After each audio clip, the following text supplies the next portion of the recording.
शुरुआत करते हैं दोस्तों आज के न्यूज़पेपर की हम भूगोल वाले हिस्से में मैप के साथ में। मैप के अंतर्गत आज हम देखने वाले हैं फिलीपींस को। आइलैंड वाले ज़्यादातर जो देश हैं उनके मैप के बारे में मैप पर आधारित क्वेश्चन यूपीएससी के द्वारा पूछे गए हैं।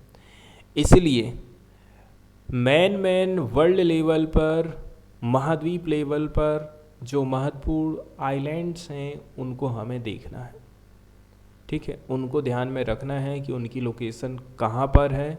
ठीक है, उसके अंतर्गत जैसे कि हम इंडोनेशिया की बात करते हैं, मलेशिया की बात करते हैं, इनमें भी कुछ एक दो मोटी मोटी बातें निकल कर के सामने आती हैं, उनको हमें ध्यान रखना है। क्वेश्चन यहाँ से पूछे जाते हैं। जैसे कि यूपीएससी ने 2018 में क्वेश्चन पूछा था फिलीपींस से। पार्टिकुलरली फिलीपींस में हमें बहुत सारे द्वीप देखने को मिलते हैं। ठीक है, अब द्वीप हम किसको बोलते हैं? द्वीप ऐसा भूभाग होता है जो कि चारों तरफ से पानी से घिरा रहता है, उसको हम द्वीप बोलते हैं। और उससे भी बड़ा होता है महाद्वीप, पृथ्वी का सबसे बड़ा भूभाग, ठीक है, जिसको हम बोलते हैं महाद्वीप। जैसे कि हम अच्छी तरह से जानते हैं पूरे विश्व भर में 7 महाद्वीप हैं। तो एशिया की हम बात कर रहे हैं। फिलीपींस से क्वेश्चन आया था सन 2018 में, इसलिए ये बहुत महत्वपूर्ण हो जाता है। और सबसे महत्वपूर्ण होता है हमें समझना कि क्वेश्चन किस हिसाब से बन रहे हैं, उस हिसाब से हमें तैयारी करना है। बहुत ज़्यादा डीप में घुसने की ज़रूरत नहीं है। जैसे कि मैं आपको पहले भी बताते रहता हूँ कि आप किसी भी एक महाद्वीप को उठाइए, उसकी जो मेन रिवर हैं उनके ऊपर फोकस करिए कि कौन सी रिवर जो है इस महाद्वीप से प्रवाहित होते हैं। ठीक है, इसके अलावा वहाँ की झीलें देखिए। यदि कोई देश किसी सागर के किनारे स्थित है उसको आप देखिए, जल संधियों को आप देखिए। इनके ऊपर ही यूपीएससी ने सबसे ज़्यादा क्वेश्चन पूछे और हमें भी इनके ऊपर ज़्यादा फोकस करना चाहिए। इसके साथ साथ में हमें पॉलिटिकल मैप की तरफ में भी ध्यान देना है। पॉलिटिकल मैप के अंतर्गत आप अच्छी तरह से जानते हैं, हाल ही में पिछले 1 साल के दौरान जो भी देश न्यूज़ में रहा हो, उसकी कोई एक जगह या फिर वहाँ का कोई फेमस व्यक्ति, उसके बारे में सही जोड़ी के रूप में हमसे क्वेश्चन पूछा जा सकता है। और पूछा जाएगा भौगोलिक तौर पर, मैप के आधार पर ही क्वेश्चन पूछे जाते हैं। तो इस पिक्चर में आप देख रहे हैं फिलीपींस कहाँ पर लोकेटेड है। एशिया महाद्वीप पूरा ग्रीन कलर से यहाँ पर दर्शाया गया है। एशिया के यदि आप एकदम नॉर्थ में चले जाते हैं, ठीक है, कहाँ चले जाते हैं आप? एकदम नॉर्थ में चले जाते हैं, तो ये 0 डिग्री वाली इक्वेटर है, भूमध्य रेखा है, और इसके ऊपर है 23.5 डिग्री नॉर्थ वाली रेखा।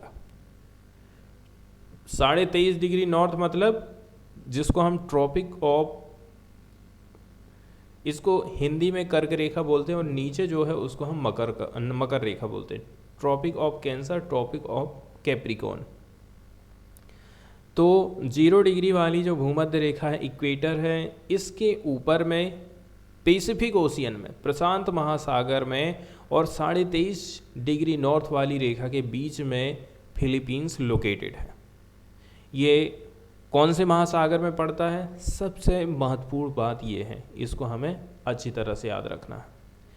इसके बाद थोड़ा सा हम डिटेल में देख लेते हैं। जैसे कि 2018 में जो क्वेश्चन पूछा गया था यूपीएससी के द्वारा, वो क्वेश्चन था मिंडानाओ आइलैंड से रिलेटेड। सही जोड़ी के रूप में हमसे क्वेश्चन पूछा गया था, तो हमको बताना है कि मिंडानाओ किस देश से रिलेटेड है। तो इसका सही आंसर हो जाएगा फिलीपींस।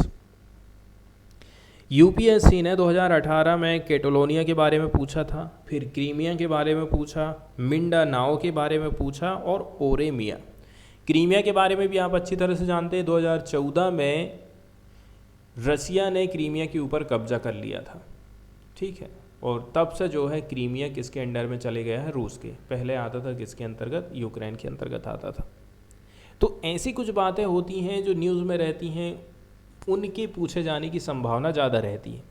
यहाँ पर जो मिंडानाओ आइलैंड आप देख रहे हैं, द्वीप समूह जो आप देख रहे हैं, सबसे साउथ वाले हिस्से की तरफ में पड़ते हैं, और यही द्वीप समूह ऐसा है जो कि काफ़ी दूसरा सबसे बड़ा द्वीप समूह माना जाता है, किसका? फिलीपींस का। और पहले नंबर में कौन होगा आपको अच्छी तरह से दिखाई दे रहा है ना, कि कौन सा सबसे बड़ा हो सकता है, आप यहाँ से खुद अंदाज़ा लगा सकते हैं। सेकंड नंबर का पॉइंट आपको ये याद रखना है कि फिलीपींस की जो राजधानी है मनीला, वो कौन से आइलैंड में लोकेटेड है, लूजोन, हमें याद रखना है लूजोन।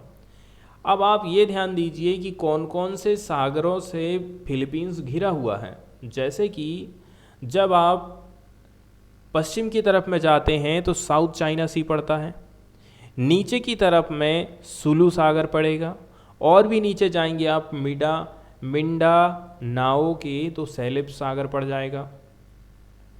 फिर यदि आप पूरब की तरफ में जाते हैं तो फिलीपींस सागर है, और पूरा का जो पूरा एरिया है वो पैसिफिक ओशियन के अंडर में आता है। इसके बाद हम चलते हैं पीआईबी की तरफ और देख लेते हैं पीआईबी की प्रमुख खबरों को। तो जो पहली खबर हम देखेंगे वो इंडिया और मंगोलिया के रिलेशन को बताती है। दोनों के बीच में किस प्रकार से अंतर्राष्ट्रीय लेवल पर सहयोग बढ़ते जा रहा है।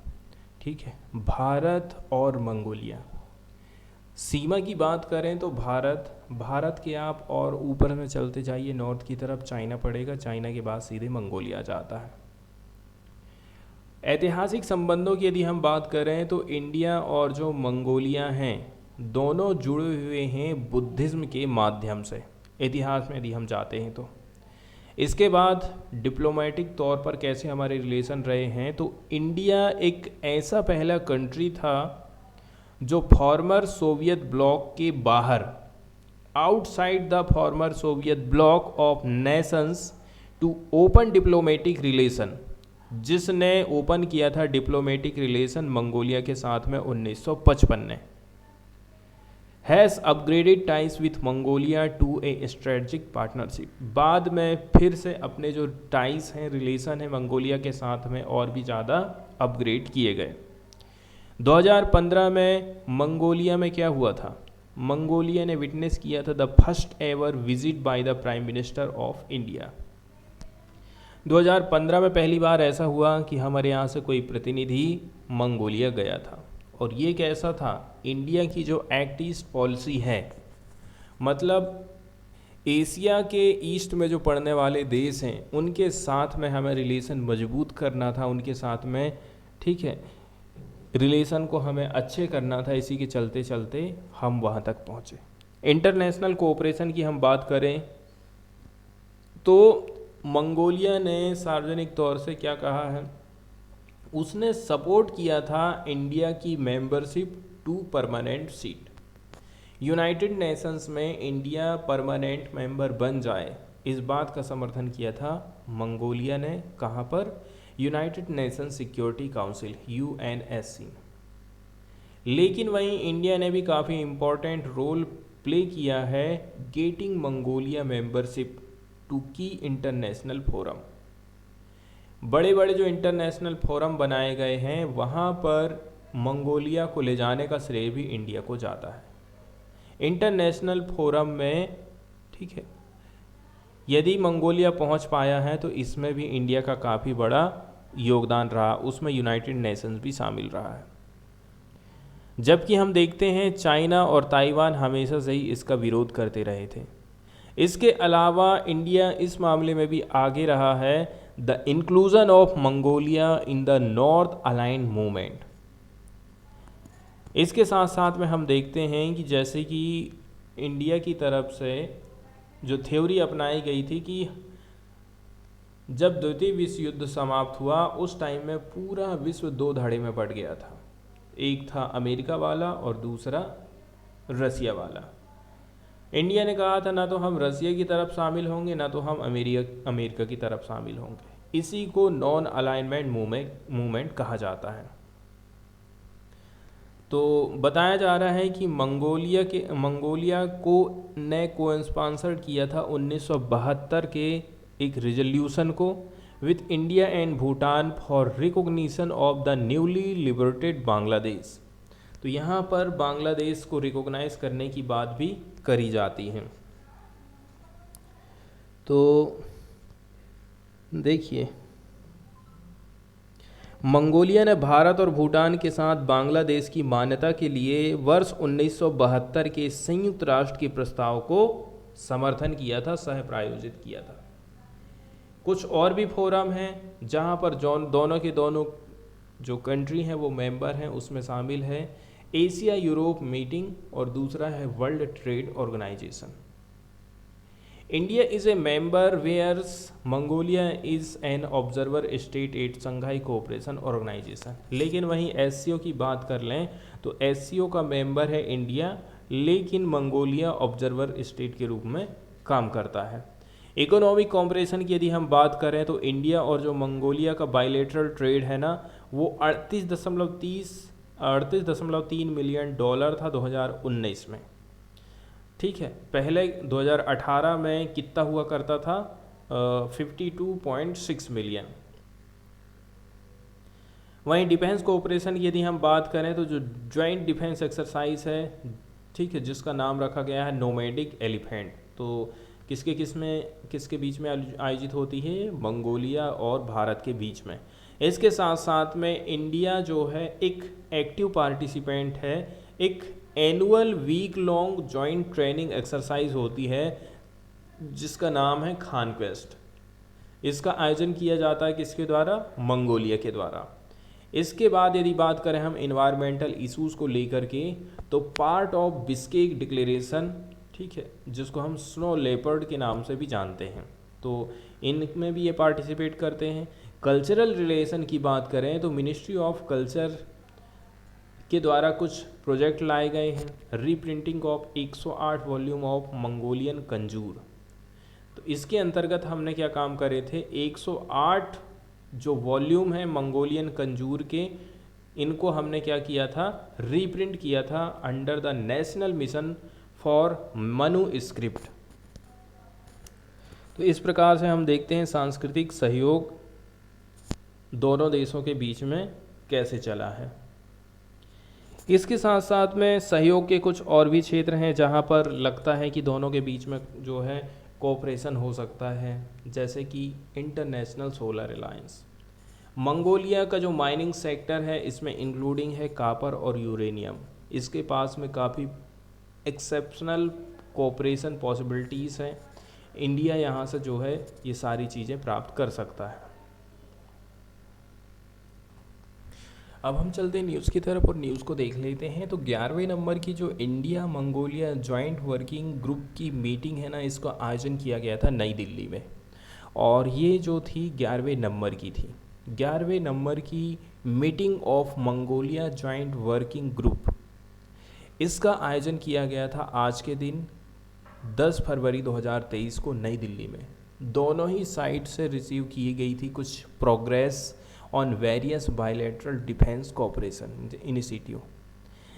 इसके साथ साथ में आइडेंटिफाई किया गया है means to further enhance the existing areas of cooperation and articulated steps in this direction.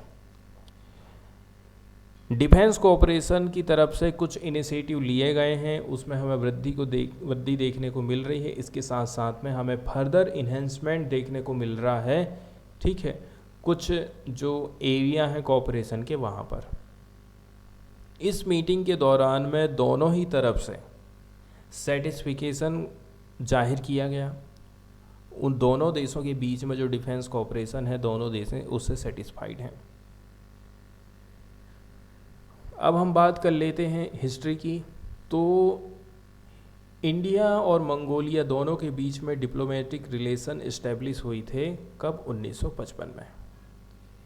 फिर जो इंडियन रेसिडेंट मिशन है कहाँ, उलान बटोर में, उसको हमने ओपन किए थे 1971 में। This relationship was upgraded to strategic partnership in 2015 when prime minister Narendra Modi visited Mongolia and declares it as essential component of it as policy. दोनों देशों के बीच में राजनयिक संबंध रहे, ये अच्छी बात है, लेकिन जब भारत चला गया मंगोलिया, पहली बार ऐसा हुआ था, तब जो है ये स्ट्रेटेजिक पार्टनरशिप बन गया था हमारा उसी टाइम में। इसके बाद सेकंड वाली जो न्यूज़ है वो हम देखने वाले हैं ट्राई से रिलेटेड। ट्राई एक ऐसी संस्था है जो कि टेलीकॉम सेक्टर को रेगुलेट करने का काम करती है। इसका नाम ही है telecom regulatory authority of India. तो इसे हम सबसे पहले समझेंगे कि ट्राई आखिर स्थापना हमने करे क्यों थे, कब इसकी स्थापना हुई है और कौन कौन से इसके काम हैं, और इसके साथ साथ में इसका स्ट्रक्चर क्या क्या है। Telecom regulatory authority of India को इस्टेब्लिश किया गया था 20 फरवरी 1997 को by the telecom regulatory authority of India act 1997। Telecom authority of India की स्थापना होती है एक कानून के माध्यम से जो कि 1997 का है। उस कानून का नाम है telecom regulatory authority of India act 1997। इसके क्या क्या ऑब्जेक्टिव रखे गए हैं, तो पहले नंबर की बात यह है, ट्राई का मिशन है क्रिएट करना, इसके साथ साथ में नर्चर करना। नर्चर करना का मतलब होता है सपोर्ट करना, पालन पोषण करना, growth of telecommunication in the country. Telecommunication हमारे देश में अच्छा रहे, ठीक है, उसको सपोर्ट करने का काम, उसको क्रिएट करने का काम कौन करता है? ट्राई करता है। ट्राई इसके साथ साथ में रेगुलेट भी करता है टेलीकॉम सर्विस को। इसमें इंक्लूडिंग है जैसे कि fixation, revision of tariffs for telecom services which were earlier vested in the central government. पहले के टाइम में क्या होता है, टेलीकॉम सेक्टर के ऊपर आप कितना पैसा लगा रहे हो, कितना पैसा आप उनसे वसूलोगे, ये केंद्र सरकार के हाथ में था। आज के टाइम में ऐसा हो गया है कि सरकार ने एक संस्था बना दी और कह दिया है यार ये सब वसूली का काम अब तुम ही रखो, हमें फ्री करो। इसके लिए सरकार ने ट्राई को ला दिया था। इसके साथ साथ में इसका ये भी एम है कि ये प्रोवाइड करता है फेयर और ट्रांसपेरेंट पॉलिसी इन्वायरमेंट। जब ये ट्रांसपेरेंसी लेकर के चलेगी, फेयर मैनर लेकर के चलेगी, तो जाहिर सी बात है कि मार्केट में कंपटीशन कभी भी ख़त्म नहीं होगा। कंपटीशन मार्केट में बना रहना चाहिए टेलीकॉम सेक्टर में। जितने ज़्यादा टेलीकॉम सेक्टर में कंपटीशन रहेगा उतनी ही ज़्यादा हमको सस्ती सुविधाएं मिल पाएंगी। हेडक्वार्टर की यदि हम बात करें तो इसका जो हेड ऑफिस है वो नई दिल्ली में है। Telecom regulatory authority of India, इसकी लोकेशन है नई दिल्ली में। कंपोजिशन की यदि हम बात करें तो सबसे पहले आ जाते हैं इसके मेंबर। यहाँ पर सबसे ऊपर में चेयरपर्सन बैठते हैं, इसके साथ साथ में 2 रहते हैं whole time member, full time member, और 2 रहते हैं part time member. All of which are appointed by the government of India, जिनमें से सभी को अपॉइंटमेंट केंद्र सरकार ही करती है। मेंबर का टेन्योर कितने साल का रहेगा, तो जो चेयरपर्सन होता है और जो अदर मेंबर रहते हैं, ठीक है, ये जो है 3 साल के लिए ऑफिस में बैठे रहते हैं। मतलब 3 साल का इनका टेन्योर रहता है, या फिर 65 साल की उम्र तक ये सेवा दे सकते हैं। चेयरपर्सन कौन होगा?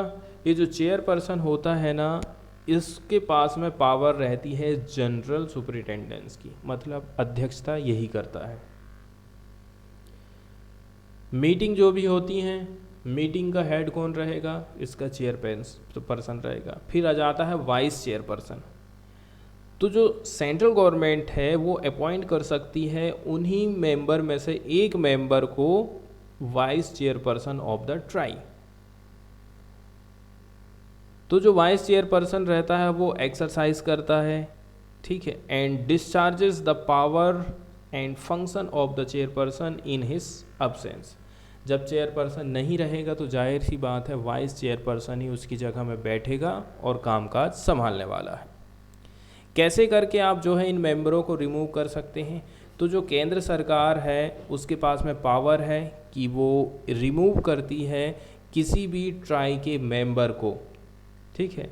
यदि वो इस प्रकार से इंसॉल्वेंट हो जाता है, इंसॉल्वेंट घोषित होता है, किसी ऑफेंस में वो कन्विक्टेड पाया जाता है, इसके अलावा हैज़ बिकम फिजिकली और mentally incapable of acting as a member, तो इस प्रकार से यदि वो दिमागी तौर से काम नहीं कर पा रहा है, फिजिकली काम नहीं कर पा रहा है, तो उसको सरकार हटा देती है।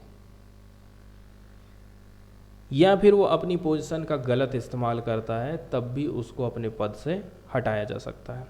ट्राई की मीटिंग की यदि हम बात करें तो ये जो चेयरपर्सन होता है ना, इसके पास में पावर है कि वो ऑर्गेनाइज कर सकता है मीटिंग टाइम टाइम में। यदि चेयरपर्सन नहीं है तो वाइस चेयरपर्सन जो है प्रेसिडेंसी करेगा इस मीटिंग की। अब जैसे कि यहाँ पर आप न्यूज़ देख रहे हैं, ट्राई की तरफ से रिलीज़ किए गए हैं कुछ कंसल्टेशन पेपर, किसके ऊपर? Issues related to FM radio broadcasting. FM radio आप सुनते रहते हैं, उसकी जो ब्रॉडकास्टिंग होती है उससे रिलेटेड कुछ कंसल्टेशन जाहिर किए गए हैं ट्राई की तरफ, उससे रिलेटेड ये न्यूज़ आई है। इसके बाद हम सीधे चलते हैं द हिंदू की तरफ और देख लेते हैं प्रमुख खबरों को। तो जो पहली खबर हम देखेंगे वो motion of thanks to president, जिसको हम हिंदी में धन्यवाद प्रस्ताव बोलते हैं। जैसे कि आप न्यूज़ में देखेंगे, सबसे पहले तो प्रेसिडेंट के द्वारा भाषण दिया जाता है, जैसे कि बजट सत्र शुरू हुआ था तो उसके टाइम की पीरियड के दौरान। इसके बाद प्रधानमंत्री के द्वारा उनको थैंक्स बोला जाता है। आप सरल शब्दों में ऐसे करके समझ सकते हैं। तो इसी के बारे में हमें थोड़ी सी चर्चा करना है, धन्यवाद प्रस्ताव जिसको कहा जाता है। आर्टिकल 87 में राष्ट्रपति के लिए विशेष संबोधन का प्रस्ताव किया गया है। इस आर्टिकल में प्रावधान है कि लोकसभा के प्रत्येक आम चुनाव के बाद पहले सत्र के आरंभ में और प्रत्येक वर्ष के पहले सत्र के प्रारंभ में राष्ट्रपति संसद के दोनों सदनों को एक साथ संबोधित करता है और संसद को सत्र आहूत करने के लिए कारणों के बारे में सूचित करता है। आहूत करना मतलब ये होता है कि उसकी बैठक को बुलाना। जैसे कि कहीं पर लोकसभा का चुनाव हुआ है, आम चुनाव हुआ है, पहले नंबर का जब सत्र प्रारंभ होगा और प्रत्येक वर्ष के पहले सत्र के प्रारंभ में, जैसे कि लोकसभा के चुनाव कल हुए हैं, इसके बाद पहला सत्र चालू हो जाएगा, जैसे कि बजट सत्र चालू हो गया। इस बार राष्ट्रपति ने अपना भाषण दिया, इसके बाद अगले साल फिर से राष्ट्रपति भाषण देगा।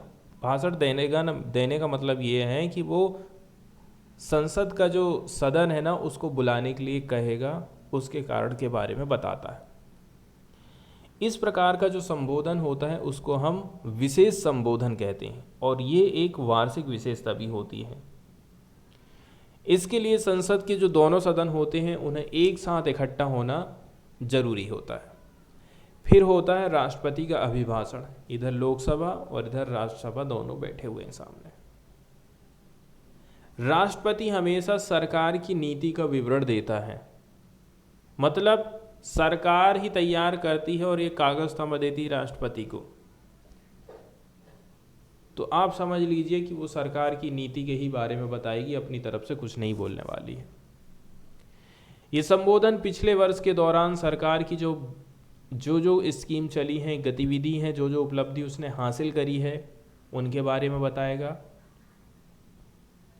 इसके साथ साथ में उन प्रोग्राम को भी बताएगा जो कि सरकार आगे चलाना चाहती है या फिर आगे बढ़ाने की इच्छा रखती है।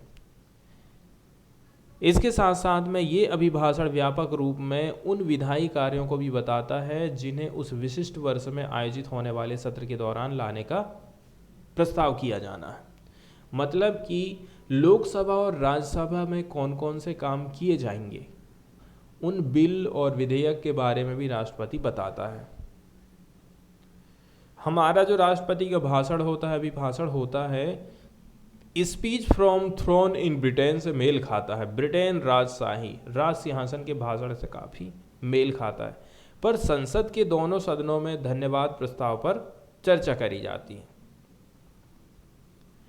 यदि किसी भी संशोधन को सदन के सामने रखा जाता है या फिर स्वीकार किया जाता है तो धन्यवाद प्रस्ताव संशोधित रूप में स्वीकार किया जाता है और चर्चा के लास्ट में प्रस्ताव को मतदान के लिए फिर रखते हैं। तो धन्यवाद प्रस्ताव का महत्व क्या है, इसके बारे में यहाँ पर बताया जाता है। इसके साथ साथ में अन्य भी बहुत सारे प्रस्ताव हैं। तो जो धन्यवाद प्रस्ताव चल रहा था ना, उसी दौरान प्रधानमंत्री नरेंद्र मोदी के द्वारा एड्रेस किया गया था प्रेसिडेंट को। Prime minister defends his government against opposition allegation, motion of thanks to president for her address passed in Rajya Sabha. तो इसी के बारे में प्रधानमंत्री नरेंद्र मोदी क्या काम कर रहे थे, राष्ट्रपति को संबोधित कर रहे थे और अपनी सरकार को बता रहे थे कि विपक्ष जो उनके ऊपर आरोप लगा रहा है उनका कोई बेस नहीं है, उनके क्वेश्चनों के जवाब यहाँ पर दिए जाते हैं। इसके बाद हम आगे बढ़ते हैं और देख लेते हैं अगली खबर को। यहाँ एक वर्ड यूज़ किया गया है असफिक्सिएट। असफिक्सिएट का मतलब होता है to make somebody become unconscious और die by preventing him her from breathing. इसको आप कह सकते हैं किसी की सांस रोक देना या फिर किसी की सांस रुक जाना। तो 7 लोगों की सांस रुक गई while cleaning edible oil tank in Andhra Pradesh factory. Andhra Pradesh की एक फैक्ट्री है एडिबल ऑयल की, इसकी सफाई करते करते 7 लोगों की जो है सांस रुक गई, और सांस रुक गई तो आप समझ सकते हैं क्या हुआ होगा। 7 workers died from asphyxiation during the removal of sludge from an edible oil tank at mill in Kakinada district of Andhra Pradesh. तो आंध्र प्रदेश का जो डिस्ट्रिक्ट है काकीनाडा, ये न्यूज़ में रहा है। सही जोड़ी के रूप में यदि कभी पूछा जाता है कि काकीनाडा जो जगह है किससे रिलेट करती है, तो आंध्र प्रदेश से, क्योंकि काकीनाडा चर्चा में रहा है। ईडेबल ऑयल टैंक से ये मजदूर क्या काम कर रहे थे, उसकी सफाई कर रहे थे, स्लज को हटा रहे थे, ठीक है। उसी दौरान उनकी सांस रुक जाने के चलते चलते डेथ हो गई है। और ये जगह का नाम है अंबाती सुबाना एंड को ऑयल्स मिल। कहाँ पर पड़ता है ये? जी रागमपेटा village. 5 of deceased belong to the Paderu agency in Alluri Sitaram Raju district and 2 hail from Kakinada district। जो पीड़ित व्यक्ति हैं वो कौन कौन से ज़िले से आते हैं उसके बारे में यहाँ पर बात बताई गई है। अब यहाँ पर जैसे कि आपने इस प्रकार की कई सारी कहानियाँ सुने होंगे, इसी प्रकार की कहानी भी हमको यहाँ पर सुनाई दे रही है पुलिस के द्वारा। काकीनाडा के जो एसपी हैं, सुपरिटेंडेंट ऑफ पुलिस रविंद्रनाथ बाबू, उन्होंने द हिंदू को बताया था कि सबसे पहले तो 2 वर्कर इंटर किए टैंक को सफाई करने के लिए, उनकी डेथ हो गई। इसके बाद फिर 5 आदमी रेस्क्यू करने के लिए उतरे थे, उनको बचाने के लिए उतरे थे, तो फिर वो लोग भी ख़त्म हो गए। ऐसा माना जा रहा है कि टोटल जो है 7 वर्कर्स डाई हुए हैं एस्फिक्सिएशन के चलते चलते। तो ये कंपनी भी हमें याद रखना है कौन सी कंपनी है और इसका संबंध किस स्टेट से है। अंबाती सुभाना को and oils mill. Edible oil है, ईडेबल ऑयल के अंतर्गत क्या क्या जाता है? खाद्य तेल। इसके बाद हम सीधे चलते हैं इसरो की तरफ और देख लेते हैं इसरो की तरफ से अंतरिक्ष में और कौन सी बड़ी उपलब्धि को हासिल किया जा रहा है। स्मॉल सैटेलाइट लॉन्च व्हीकल, जिस यान के माध्यम से चीज़ें भेजी जा रही हैं, सैटेलाइट को कक्षा में स्थापित किया जाएगा, उसका नाम है D2। Small satellite launch vehicle D2 इसका नाम है और श्रीहरिकोटा से इसको हम लिफ्ट ऑफ करने वाले हैं। It will inject 3 satellite. ये यान 3 सैटेलाइट को लेकर के जा रहा है। इसरो का है EOS 07। इसके बाद अमेरिका पर आधारित है Antaris Janus first. Chennai based space kids Azaadi SAT 2 भी जाने वाला है इनटू ए 450 किलोमीटर ऑर्बिट। कहाँ पर जाएगा ये? 450 किलोमीटर की ऑर्बिट में इनको स्थापित किया जाना है। Indian space research organization ISRO एक सेकेंड डेवलपमेंट फ्लाइट आयोजित करने जा रहा है। किसकी? स्मॉल सैटेलाइट लॉन्च व्हीकल की, फ्राइडे के दिन फ्रॉम हरिकोटा से। The SSLV-D2 will lift off 9:18 सवेरे ही इनको भेजा जाएगा, मतलब आज भेज चुके हैं। From the first launch pad at the Satish Dhawan space centre शार श्रीहरिकोटा, कहाँ से इनको छोड़ा जाएगा? Satish Dhawan space centre, SHAR shortcut में इसको बोला जाता है, श्रीहरिकोटा में ये लोकेटेड है। वास्तव में यदि हम देखा जाए ना, ये जो व्हीकल है ये इंजेक्ट करेगा इसरो के EOS-07 को, US बेस्ड फर्म अंटारिस का जानूस फर्स्ट और चेन्नई बेस्ड स्पेस स्टार्टअप है space kids Azaadi SAT 2 satellite. 450 kilometre की जो सर्कुलर ऑर्बिट है, 15 मिनट की इसकी फ्लाइट रहेगी, इसमें इसको स्थापित किया जाएगा। वहीं अब हम बात कर लें इसरो की तरफ से जो बनाया गया है EOS-07, इसका वजन है 150 किलो का, एक सैटेलाइट है जिसको डिज़ाइन डेवलप किया गया है इसरो के द्वारा। It's mission objective is to design and develop payload instruments compatible with micro satellite bus and technologies that are required for future operational satellite. देखिए, फ्यूचर ऑपरेशनल सैटेलाइट्स के लिए क्या क्या चीज़ की रिक्वायरमेंट है, कौन कौन सी टेक्नोलॉजी की ज़रूरत पड़ेगी, इसके साथ साथ में हम डिज़ाइन और डेवलप कर पाएंगे पेलोड इंस्ट्रूमेंट जो कि कंपैटिबल रहेंगे माइक्रो सैटेलाइट बस के लिए।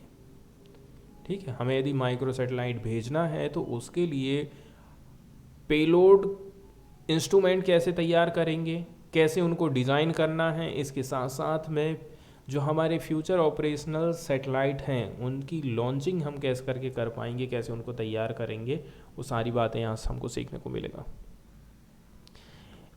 इसके साथ साथ में बताया जा रहा है it would design and develop a micro satellite. ये डिज़ाइन करेगा डेवलप करेगा माइक्रो सैटेलाइट का, जहाँ पर जो है हम नई टेक्नोलॉजी को एकोमोडेट करेंगे, new technology payload in a quick turn around time. बहुत जल्दी से जल्दी कैसे करके हम टेक्नोलॉजी पेलोड यहाँ पर डाल सकते हैं, एकोमोड कर सकते हैं। फिर बात कर लें जानूस फर्स्ट, ये क्या है? टेक्नोलॉजी डिमॉन्स्ट्रेटर है, टेक्नोलॉजी के ऊपर ही इसका मेन फोकस रहने वाला है। स्मार्ट सैटेलाइट मिशन है based on the Antaris software platform. फिर आ जाता है आज़ादी सेट 2, ठीक है, ये 8.5 किलो का सैटेलाइट है, और जो जानूस फर्स्ट है ये 10 किलो का सैटेलाइट है।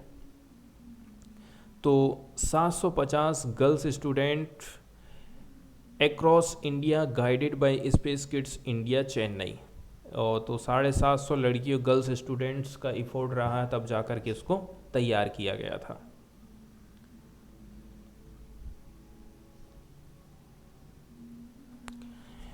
इसके बाद हम सीधे चलते हैं एडिटोरियल वाले पेज की तरफ और देख लेते हैं प्रमुख एडिटोरियल को। तो जो पहला एडिटोरियल हम देखेंगे बहुत ही महत्वपूर्ण है, इंडिया और फ्रांस के रिलेशन को ये बताता है।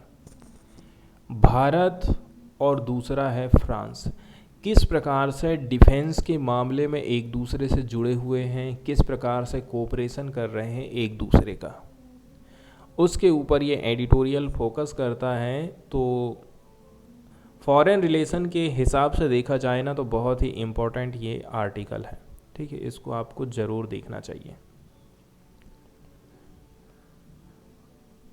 पहले नंबर की बात यहाँ से शुरुआत करी जाती है। इंडिया और जो फ्रांस के रिलेशन हैं लगभग 25 साल हो चुके हैं इनके स्ट्रेटजिक पार्टनरशिप के। 26 जनवरी को 25 साल हो जाएंगे।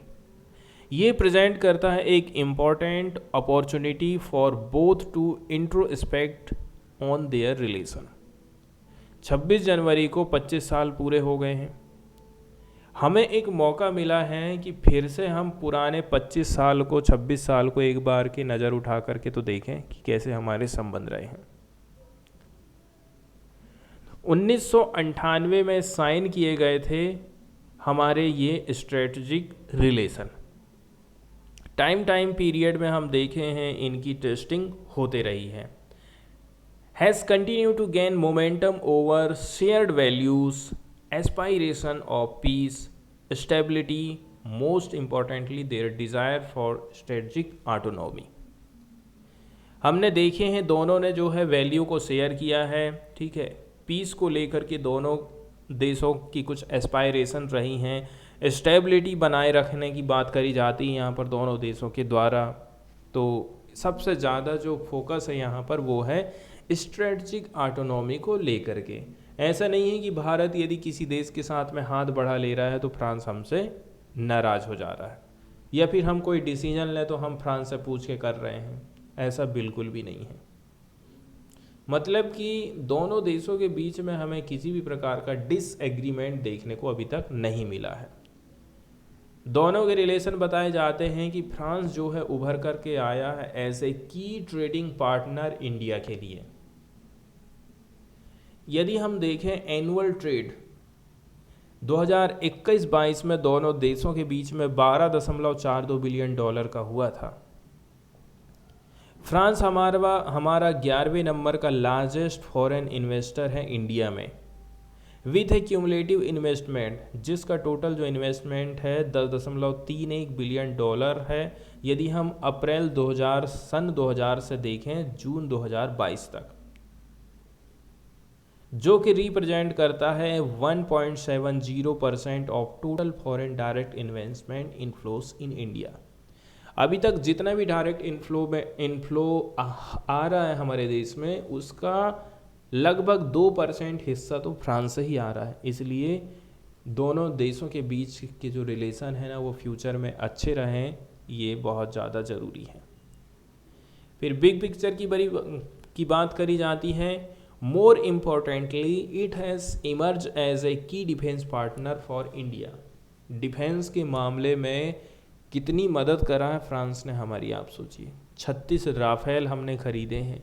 इसके अलावा भी बहुत तरीके से फ्रांस ने हमारी मदद किया है। 2017 से 2021 के दौरान आप देखोगे फ्रांस हमारा सेकंड लार्जेस्ट डिफेंस सप्लायर बना था। सेकंड नंबर में हमने सबसे ज़्यादा चीज़ें खरीदी थी डिफेंस की फ्रांस के साथ में। फ्रांस इमर्ज होके आया है as a major strategic partner India के लिए, with crucial defence deal and increase military to military engagement. न केवल हम सामान खरीद रहे हैं बल्कि हमारी मिलिट्री और उनकी मिलिट्री दोनों के बीच में इंगेजमेंट हमको देखने को मिला है। एक की example of this is the including of French scorpion conventional submarine being built in India under technology transfer agreement 2005। यदि हमारे दोनों देशों के बीच में रिलेशन अच्छे नहीं होते ना, तो फ्रांस कभी भी तैयार नहीं होता कि मैं अपने देश की टेक्नोलॉजी किसको दे दूं, भारत को दे दूं। फ्रेंच स्कॉर्पियन कन्वेंशनल सबमरीन का निर्माण इंडिया में किया जा रहा है, ठीक है। ये 2005 का एक एग्रीमेंट हुआ था, टेक्नोलॉजी ट्रांसफ़र एग्रीमेंट।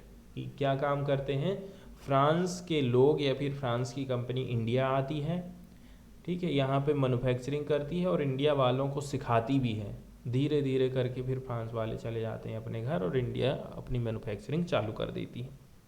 इस प्रकार से टेक्नोलॉजी ट्रांसफ़र एग्रीमेंट के माध्यम से फ्रेंच स्कॉर्पियन कन्वेंशनल सबमरीन का निर्माण किया जा रहा है।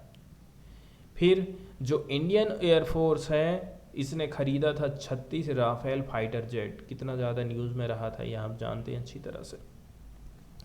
इसके साथ साथ में देखिए आप टाटा ग्रुप ने टाई अप किया है एयरबस के साथ में, ताकि मैन्युफैक्चर किया जा सके C-295 टैक्टिकल ट्रांसपोर्ट एयरक्राफ्ट। कहाँ पर, वडोदरा गुजरात में। और ये जो लाइन है, ऐसा एक्सपेक्ट किया जा रहा है कि आगे और एक्सपेंड हो सकती है, इसमें और विस्तार हो सकता है, चाहे वो सिविल वाला क्षेत्र हो, चाहे वो मिलिट्री एयरक्राफ्ट की मैन्युफैक्चरिंग हो। इनके जॉइंट वेंचर फ्रांस की मदद से हम खोल सकते हैं इंडिया में। आने वाले टाइम में ये जो रिलेशन है और भी ज़्यादा फोर्टिफाइड होने वाले हैं। Robust network of military dialogue हमको देखने को मिलता है। इसके साथ साथ में हम रेगुलरली जॉइंट एक्सरसाइज कराते हैं फ्रांस के साथ, जैसे कि वरुणा, गरुड़ा और शक्ति।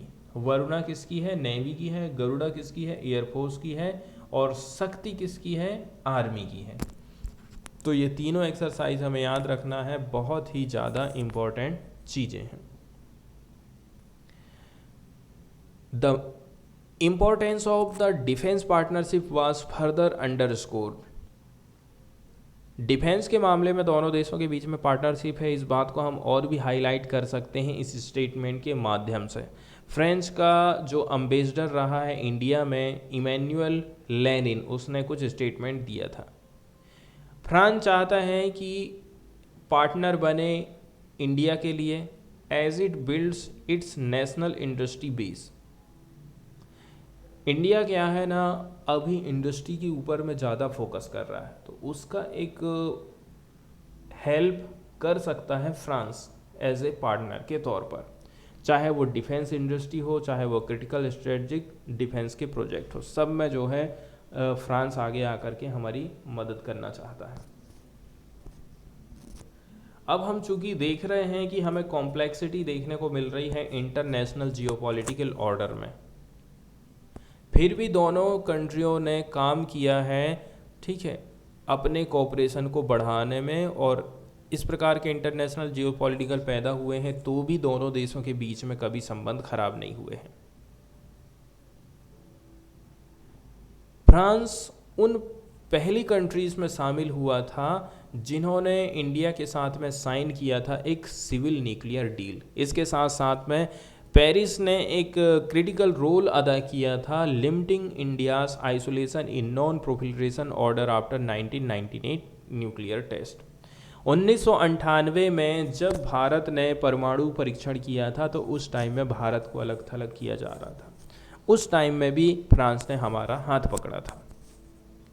In a sign of expanding cooperation, France supports India's bid for permanent membership of UN Security Council. एक बात और ये है कि हमारे लिए अच्छी ही है कि फ्रांस चाहता है कि Bharat United Nation security council का परमानेंट मेंबर बन जाए, as well as its entry into nuclear supplier group. इसके साथ साथ में फ्रांस ये भी चाहता है कि भारत न्यूक्लियर सप्लायर वाले ग्रुप में शामिल हो जाए। कुछ और भी एरिया हैं जो कि दोनों के लिए महत्वपूर्ण है, जैसे कि क्लाइमेट चेंज, जहां पर where India has supported France in Paris agreement expressing its strong commitment toward mitigating climate change impact, जहां पर इंडिया ने काफ़ी बढ़िया रुख अपनाया था कि इंडिया खुद चाहता है कि हम क्लाइमेट चेंज से लड़ें और उसके इम्पैक्ट को हम मिटिगेट करें। इसके साथ साथ में भारत और Paris as part of their joint effort on climate change, दोनों के दोनों देशों ने क्लाइमेट चेंज के लिए आगे आए और उन्होंने लॉन्च किया था इंटरनेशनल सोलर अलायंस 2015 में। फिर न केवल डिफेंस के मामले में बल्कि फ्रांस और इंडिया के रिलेशन मैरीटाइम सिक्योरिटी को लेकर के भी काफ़ी मजबूत हुए हैं। तो मैरीटाइम कोऑपरेशन में भी हमें दोनों के बीच में स्ट्रेटजिक पार्टनरशिप दिखाई देती है। इंडिया और फ्रांस दोनों ही जो है रेसिडेंट पावर्स मानी जाती हैं इंडियन ओशियन की और इंडो पैसिफिक रीजन की। The importance of Indian ocean region was visible during the visit of French president Emmanuel Macron's visit to New Delhi in 2018 when the leadership of both countries welcomed joint strategic vision of France-India cooperation in Indian Ocean region। तो दोनों ही देशों ने इसमें खुशी जाहिर करी थी कि हम जो है जॉइंट स्ट्रेटजिक विजन लेकर के आ रहे हैं इंडिया फ्रांस कोऑपरेशन की, जो कि क्षेत्र रहेगा हमारा इंडियन ओशियन रीजन का। वहीं यदि हम ऑपरेशनल के टर्म की बात करें तो फ्रांस और इंडिया दोनों ही जॉइंटली पेट्रोलिंग करेंगे इंडियन ओशियन। ये सिग्नल देता है कि नई दिल्ली का क्या इंटेंट है, कि वो इंगेज रहना चाहता है लाइक माइंडेड पार्टनर के साथ में, ताकि अपना जो फुटप्रिंट है इंडियन ओशियन में बढ़ा सके, दबदबा अपना बढ़ा सके। फिर मैरीटाइम सिक्योरिटी को लेकर के दोनों ही देश किस प्रकार से आगे बढ़ रहे हैं। दोनों का कॉमन विज़न है कि फ्री होना चाहिए, फेयर होना चाहिए और ओपन इंडो पैसिफिक होना चाहिए। दोनों के दोनों देश यही चाहते हैं। Indo Pacific trilateral development cooperation की बात करी जाती है। दोनों कंट्री शेयर करते हैं कंप्रहेंसिव स्ट्रेटजी को इंडो पैसिफिक रीजन के लिए। तो यहाँ पर कंप्रहेंसिव स्ट्रेटजी की बात कर रहे हैं यदि हम इंडो पैसिफिक रीजन की। इंडो पैसिफिक हिंद महासागर और जो प्रशांत महासागर इंडो पैसिफिक वाला जो रीजन है, दोनों में बहुत सारे देश आते हैं। इस देश में चाइना जैसे जो कंट्री हैं इस एरिया में अपनी दबदबा बढ़ाना चाहते हैं, यहाँ के संसाधनों पर कब्जा करना, ठीक है, किसी के भी एरिया में घुस जाना, ये सारी बातें हमको दिखाई देती हैं। इसीलिए इंडिया और फ्रांस चाहते हैं कि जो इंडो पैसिफिक रीजन है वहाँ पर कंप्रहेंसिव स्ट्रेटजी होना चाहिए। मतलब दोनों देश जो है कंप्रहेंसिव सॉल्यूशन लेकर के आएंगे, मैरीटाइम सिक्योरिटी को लेकर के, रीजनल कोऑपरेशन को लेकर के, क्लाइमेट चेंज एडाप्शन को लेकर के। इंडिया और फ्रांस ने सितंबर 2022 में दोनों देश एग्री हो गए थे कि हम सेटअप करेंगे एक Indo Pacific trilateral development cooperation fund. बताया जा रहा है ये सपोर्ट करेगा sustainable innovative solution for countries in the region. इस जितने भी रीजन में जितने भी देश आ रहे हैं उनको सस्टेनेबल इनोवेटिव सॉल्यूशन प्रोवाइड किया जाएगा इसके माध्यम से। तो क्या नाम रखा गया था इसका? Indo Pacific trilateral development cooperation fund की स्थापना करी जाएगी। दोनों देशों ने कुछ ट्राइलेटरल ग्रुपिंग का भी निर्माण किया है। किसके साथ में? यूनाइटेड अरब अमीरात के साथ में, ताकि इंश्योर किया जा सके मैरीटाइम डोमेन अवेयरनेस। मैरीटाइम क्षेत्र को लेकर के अवेयरनेस फैलाना है, सिक्योरिटी को लेकर के अवेयरनेस फैलाना है। कहाँ से लेकर के कहाँ तक? ईस्ट कोस्ट ऑफ अफ्रीका से लेकर के पैसिफिक महासागर तक। अब चूंकि हम यूक्रेन क्राइसिस की बात को लेकर के आगे बढ़ें तो इंडिया का मत अलग था, फ्रांस का मत अलग था। इसके बाद में भी जो है हम देख रहे हैं कि दोनों देशों ने प्रयास करे हैं, रसिया से भी बात की है, यूक्रेन से भी बात की है कि कैसे भी करके आप जो है युद्ध को रोकिए। तो दोनों देश इस मामले में भी कभी पीछे नहीं हटे हैं। इसके साथ साथ में दोनों ही देश चिंतित हैं चाइना के और इसके एग्रेसिव बिहेवियर को लेकर के, चाहे वो रीजनली हो चाहे वो ग्लोबली हो। एंड दोनों जो है कमिटमेंट करते हैं कि हम दोनों साथ में रह कर के काम करेंगे और ये इंश्योर करेंगे कि there is no imbalance in the Indo Pacific, और इंडो पैसिफिक रीजन में कभी भी इम्बैलेंस पैदा ना हो, इसके लिए हम हमेशा काम करते रहेंगे। अब बात करी जाती है कि इंडिया का जो पार्टनरशिप है फ्रांस के साथ में कॉमन वैल्यू और कॉमन गोल पर ही आधारित है। दोनों एक ही 100 वैल्यू हैं, दोनों के एक से ही गोल हैं। There is a high level India France political dialogue that is ongoing in defense, maritime, counter-terrorism and Indo-Pacific region। जब भी इंडिया और फ्रांस की बात होती पॉलिटिकल लेवल पर तो वो लोग बात करते हैं डिफेंस सेक्टर को लेकर के, मैरीटाइम को लेकर के, काउंटर टेररिज्म को लेकर के और इंडो पैसिफिक को लेकर के। इसके साथ साथ में कुछ एरिया ऐसे भी हैं जो कि चिंता का विषय है और दोनों को इस मामले में आगे आकर के काम करना चाहिए, जैसे कि digitisation, cyber and green energy, blue economy, ocean science और स्पेस। इनके ऊपर आगे आकर के इनको काम करने की ज़रूरत है।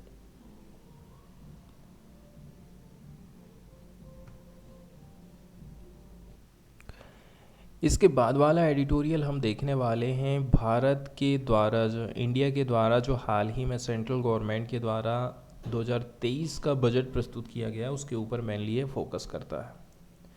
राइटर इसमें कहते हैं कि सरकार हमेशा ध्यान दे रही है कि ज़्यादा से ज़्यादा हम इंफ्रास्ट्रक्चर तैयार खड़ा करें, ठीक है। तो बजट में सबसे ज़्यादा जो फोकस रहा है सरकार का इंफ्रास्ट्रक्चर में इन्वेस्टमेंट के ऊपर ही रहा है। लेकिन यदि गवर्नमेंट इंफ्रास्ट्रक्चर में पैसे इतने ज़्यादा फेंक रही है, जीडीपी सरकार बढ़ाने के चक्कर में है, तो इससे उन युवा बेरोजगारों के ऊपर क्या असर पड़ रहा है। भारत जो है भारत विश्व की बड़ी बड़ी अर्थव्यवस्थाओं में शामिल होते जा रहा है, लेकिन क्या इससे भारत में जो बेरोजगारी की दर है वो कम हो रही है? कौन से सेक्टर में रोजगार मिल पा रहे हैं आज के टाइम में, और किस प्रकार का रोजगार लोगों को मिल रहा है? आप देख रहे हैं कि जो प्राइवेट कंपनियां हैं परमानेंट जॉब बहुत कम निकालती हैं, ठेका बेस पर ही ज़्यादातर जॉब वो देती हैं। यही हाल हमको जो है पब्लिक सेक्टर अंडरटेकिंग में, सेंट्रल गवर्नमेंट की कंपनियों में भी दिखाई देने लगा है, जहाँ पर एक परमानेंट कर्मचारी है, ठीक है, वहाँ पर उससे डबल तिबल वो ठेकेदारी में काम चला रहा है।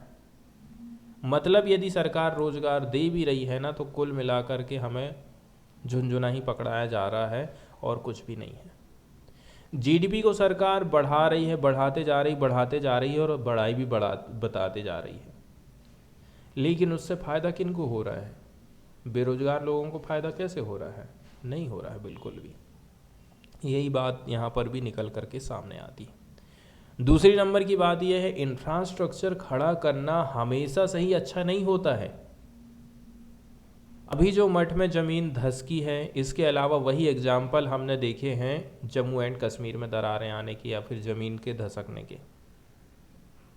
आप कह ज़रूर रहे हो कि हम सड़कें बना रहे हैं, पुल बना रहे हैं, सुरंगें बना रहे हैं, लेकिन इंफ्रास्ट्रक्चर इतना भी मत कर दो कि वो जो जगह है वो ही ख़त्म हो जाए। पर्यावरण को नुकसान तो आप पहुंचा ही रहे हो, पर्यावरण को तो आप ख़त्म कर ही रहे हो इंफ्रास्ट्रक्चर खड़ा करके, जीडीपी को बढ़ा करके, लेकिन आप मेनली फोकस नहीं कर रहे हैं उन गरीब लोगों के ऊपर। तो सबसे ज़्यादा फोकस यहाँ पर इसी के ऊपर किया जा रहा है। डाटा जो प्रेजेंट किया गया था इस न्यूज़पेपर के द्वारा 13 जनवरी 2023 को, वो बताता है कि जो प्राइवेट इन्वेस्टमेंट का जो प्लान है during the first 9 month of this year, इसी साल के पहले 9 मंथ की यदि हम बात कर लें, कब के, जैसे कि 2022 के पहले जो 9 मंथ है, to be over 50% greater than what they were a year ago. Corona के टाइम में बिजनेस ठप पड़ा था, लेकिन अभी हमें 50% की वृद्धि देखने को मिली है यदि कोरोना काल को यदि आप देखते हो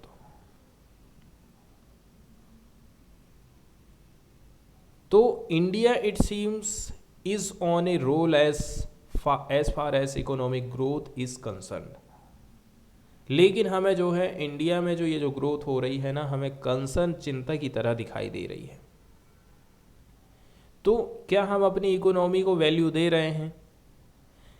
कई सारे अदर इंस्टेंसेस ऐसे हैं जहां पर प्रधानमंत्री Narendra Modi has lead the focus on size of economies India's economy. कई सारे एग्जाम्पल ऐसे हैं जहां पर नरेंद्र मोदी के द्वारा फोकस किया गया है केवल और केवल इंडिया की इकोनॉमी को बढ़ाने को लेकर के, चाहे वो 2019 का, ठीक है, अपॉन री election he propose the target of 5 trillion economy with in 5 year. सरकार हमेशा से ही कहती रही, नारे लगाती रही है कि हम 5 ट्रिलियन की इकोनॉमी बना देंगे भारत को आने वाले 5 साल में, 2024-25 का टारगेट रखा है। लेकिन as the date approaches, date आ रही है और ये जो गोल है अभी तक प्राप्त नहीं हुआ है। हम देख रहे थे कि इस प्रकार की जो न्यूज़ें हैं हमेशा उछलते रहती थीं, लेकिन ये सारी की सारी जो न्यूज़ होती थी ना, वो केवल और केवल लोगों को खुश करने के लिए और अपना जो चुनावी माहौल है ना, उसको गरमाने के लिए ये सारी चीज़ें हमको दिखाई देती। 2022 में आप थोड़ा सा और भी ज़्यादा क्लोज देखते हैं। London based consultancy centre for economics and business research, उसने क्या प्रिडिक्शन लगाया था, 2035 तक इंडिया की जो इकोनॉमी है ना वो पहुंच जाएगी 10 trillion and became the world's 3rd largest by 2037। और 2037 तक इंडिया तीसरे नंबर की सबसे बड़ी जीडीपी वाला देश बन जाएगा। तो ये खुशी वाली बात है ही। कुछ दिन पहले एक लीडिंग इंडियन फाइनेंशियल डेली है, उसने कैलकुलेट किया था average annual growth needed to take India to number 1 spot globally by 2047। कुछ दिन पहले ऐसी खबर आई, ये भी एकदम खुश करने वाली ही बात थी। It is an all together different matter that it's calculation was of nominal GDP. तो ये जो आप टारगेट हासिल कर रहे हो ना, ये खाली इन्फ्लेशन की मदद से ही हासिल आप कर सकते हैं। उसमें इन्फ्लेशन को, महंगाई को आप जोड़ते जाइए, जीडीपी अपने आप बढ़ी हुई आपको दिखाई देगी। इंडिया का राइज होते जा रहा है ग्लोबल स्टेज पर। इसके साथ साथ में इंडिया अट्रैक्ट कर रहा है वेस्ट को अपनी तरफ में खींचते जा रहा है। पहले नंबर की बात यह है, there is an element of awe that country once a byword for famine has finally sloughed the dead weight of colonial exploitation that lasted 2 centuries। पहले नंबर की ये बात तो वेस्ट कंट्रीज़ को ये दिखाई दे रही है। अंग्रेज़ों ने जो 200 साल तक शासन किया था, उस दलदल से भारत अब बाहर निकल रहा है। इंडिया न केवल रेयर डेमोक्रेसी है पूर्वी देशों में, बल्कि लार्जेस्ट मानी जाती है पॉपुलेशन के मामले में। इसलिए दौड़े चलो वहाँ पर भारत, पैसा लगाओ, जनसंख्या बढ़ रही है, लोगों की डिमांड बढ़ेंगी, हम यहाँ से चीज़ें देंगे, वो उनको खरीदेंगे। सीधी सी बात ये है। और इंडिया काफ़ी प्रसन्न भी रहा है इन सारे मामलों को लेकर के। तो this is not as market for goods though as west's manufacturers are no longer alluring to Indians, but its fast growth is investment opportunities for the surplus saving of the West। ऐसा ही वो आंख मूंद के यहाँ पर नहीं आ जा रहे हैं। क्या देख रहे हैं वो? इंडिया ग्रोथ कर रहा है, उनको इन्वेस्टमेंट की अपॉर्चुनिटी है, वो सरप्लस सेविंग कर सकते हैं। इसी के चलते चलते इंडिया की तरफ में दौड़े आ रहे हैं। तो ये जो ग्रोथ ऑफ इंडियन इकोनॉमी है, इससे हम क्या प्रिडिक्शन लगा सकते हैं? तो सबसे ज़्यादा जो राइटर हैं वो प्रभावित होते हैं जॉब को लेकर के ही और एम्प्लॉयमेंट को लेकर के ही। चलो हम ये सिंपली एज्यूम कर लेते हैं, इंडिया ग्रो करेगा 10 ट्रिलियन इकोनॉमी आने वाले 15 साल में। मतलब कि अभी जितनी भी हमारी इकोनॉमी है ना, उसका 3 गुना इकोनॉमी हमारी हो जाएगी। तो ये श्रेय हम किसको देंगे? और will it in a worst case scenario lead us to dystopia induced by their absence? हम इसका श्रेय किसको देंगे? दूसरे नंबर की बात यह है, यदि इकोनॉमी इतनी ज़्यादा बढ़ रही है और इससे प्रभावित कौन लोग हो रहे हैं, इनसे सबसे ज़्यादा फायदा किनको होने वाला है, ये सारी की सारी क्वेश्चन यहाँ पर उठाए जाते हैं। अनएम्प्लॉयमेंट को लेकर के कहा जा रहा है यहाँ पर, फाइनेंस मिनिस्टर का जो बजट स्पीच है उसमें कुछ बातें रही थी। गवर्नमेंट का डाटा ये बताता है कि 2022 के मध्य में यदि हम बेरोजगारी की दर देखें अर्बन मेल्स में, शहरी युवाओं में, शहरी पुरुषों में, much higher than it was a decade ago. पिछले 10 साल में इतनी कभी भी ज़्यादा बेरोजगारी नहीं रही। Centre for monitoring Indian economy private limited ये बताती है कि कितने लोग ऐसे हैं जिनको रोजगार मिला था दिसंबर 2022 तक, was less than it was in 2016। 2016 में जितने थे उससे कम रोजगार मिल पाया है लोगों को 2022 में। इसका मतलब ये है इकोनॉमी बढ़ रही है हमारी, लेकिन एम्प्लॉयमेंट बिल्कुल भी नहीं बढ़ रहा है। तो कोई मतलब की ही नहीं है इस प्रकार की ग्रोथ। तो 5 ट्रिलियन की इकोनॉमी भी हमारे किसी काम में नहीं आने वाली है, ये आप अच्छी तरह समझते हैं। यदि हम unemployment concentrated in agriculture employment opportunities, दो तीन बातें यहाँ पर बताई जा रही हैं कि एग्रीकल्चर सेक्टर कैसा है और क्या एम्प्लॉयमेंट की अपॉर्चुनिटीज़ हैं।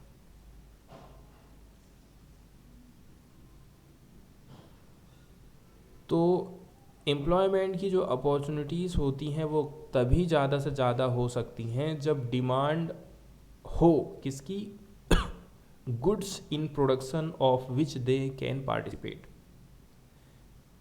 मैं कोई चीज़ प्रोड्यूस कर रहा हूँ एग्रीकल्चर के सेक्टर में, उसकी मांग यदि ज़्यादा है तो जाहिर सी बात है मुझे फ़ायदा होने वाला है, मैं ज़्यादा लोगों को रोज़गार दे सकता हूँ उस टाइम में। वहीं यदि आईटी सेक्टर की ग्रोथ या फिर exportable manufacturers will not be of much use here as this is cohort with low educational and skills. तो इनसे बिल्कुल भी हमें फ़ायदा नहीं पहुंचने वाला है, क्योंकि यदि आपके पास में एजुकेशन की स्किल्स नहीं हैं तो आप यहाँ पर काम कर ही नहीं सकते। आपको कहाँ जाना पड़ेगा, इधर जाना पड़ेगा, एग्रीकल्चर वाले सेक्टर में जाना पड़ेगा।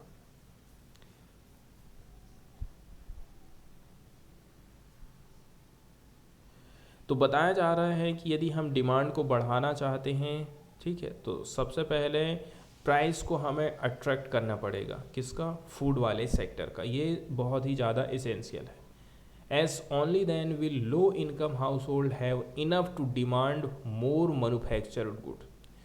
रेट आप कम रखिए, महंगाई को आप कम करके रखिए, तब जा कर के जो गांव के लोग हैं, गरीब लोग हैं, वो मैन्युफैक्चर्ड चीज़ों की ज़्यादा डिमांड करेंगे।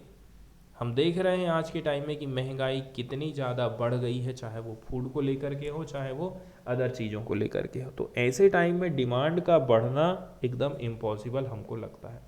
और जब तक डिमांड नहीं बढ़ेगी, कंपनियां प्रोडक्शन नहीं बढ़ाएंगी तो वर्कर की भी उनको ज़रूरत नहीं पड़ेगी। तो ये सारी चीज़ें एक दूसरे से रिलेट करती हैं।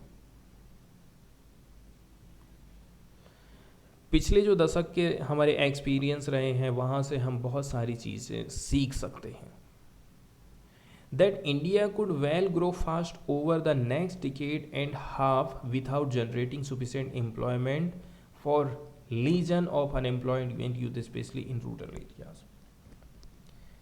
हम पिछले हिसाब से कुछ अंदाज़ा ये लगा सकते हैं कि इंडिया की इकोनॉमी अच्छी तरह से बढ़ेगी, लेकिन इसके साथ साथ में अनएम्प्लॉयमेंट जो यूथ है उनका लीजन भी तैयार होगा, मतलब एक फौज भी तैयार हो जाएगी बेरोजगार लोगों की। फास्ट ग्रोथ यदि हो रही है लेकिन बिल्कुल भी कंफर्टेबल नहीं रहेगी, यदि एम्प्लॉयमेंट अपॉर्चुनिटी राइज नहीं होती है, तो वो फास्ट ग्रोथ किसी काम की नहीं है। Only a concerted policy focus can create the condition for employment generation in India। इसलिए हमें जो है concerted policy focus करना पड़ेगा। करेंटली हमारे पास ऐसी कोई एम्प्लॉयमेंट की पॉलिसी ही नहीं है, ना तो केंद्र सरकार के पास, ना ही राज्य सरकार के पास। आप खाली फ्री सब्सिडी, डिस्ट्रीब्यूशन और प्राइवेट गुड्स प्रोवाइड कर करके इस चीज़ को पूरा नहीं कर सकते हैं। जैसे एग्जाम्पल के तौर पर यहाँ पर देखिए, रिलीजियस टूरिज्म को बढ़ाने के लिए सरकार कितना सारा इंफ्रास्ट्रक्चर वहाँ पर खड़ा कर रही है, पैसा फंसा रही है ना सरकार अपना वहाँ पर। ये एग्जाम्पल हम देख रहे हैं भारतीय जनता पार्टी के द्वारा उत्तराखंड में और सीपीआई पार्टी के द्वारा कहाँ पर, केरला में। और यही स्टेट वो है जहाँ पर हमें लैंडस्लाइड देखने को मिला, फ्लडिंग देखने को मिला, और कितने सारे लोग इन सारी चीज़ों से प्रभावित हुए थे। तो इंफ्रास्ट्रक्चर यदि आप खड़ा कर रहे हैं तो कुल मिलाकर के आप प्रकृति को नुकसान ना पहुंचाएं, इस बात का आपको ज़्यादा ध्यान रखना है। और रिलीजियस टूरिज्म को बढ़ावा दिया जा रहा है, ठीक है, ताकि ज़्यादा से ज़्यादा लोग जो है पॉलिटिकल पार्टी से जुड़ सकें। ये इस बात का ध्यान सरकार ज़रूर रखती है। Across India, political parties promoting growth with a view to enhancing their electoral prospects without concern for possible negative fallout। India को ध्यान देना है अपनी ग्रोथ में कि हमारे पास पावर्टी की कितनी बड़ी बैकलॉग वैकेंसीज हैं, पावर्टी ऑलरेडी से हमारे पीछे से चलते आ रही है, चलते आ रही, बढ़ते जा रही है। But the growth that one often sees does not even enough for improving lives of poorest, such as by generating employment, and is ecologically harmful.